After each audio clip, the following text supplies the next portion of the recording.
Nung unang sona lang natin yung mahal ng presidente, nakita natin yung mga programa niya. Ito yung mga legacy housing project. Bukod pa rin yung mga legacy housing project, meron siya mga legacy hospital or medical care facilities. Kaya yun din ang sinusuportahan nila. At saka yung legacy food program para sa mga hirap. Napakahalaga talaga itong housing. Siyempre, marami tayong mga project, mga infrastructure, mga tulay, mga kalsada. Pero iba yung pambahay. Kaya personal talaga yan. Inuwihan natin yan.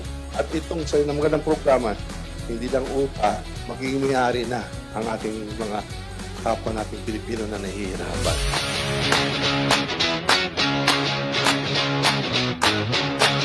I, as your Speaker of the House, will guarantee that this interest subsidy will be appropriated in the succeeding national budgets of the Republic.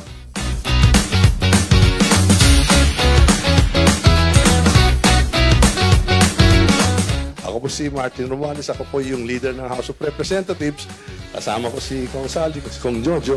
Handang-handa kami po sa Kongreso makinig sa mga hinain nyo, lalo na dito sa San Mateo.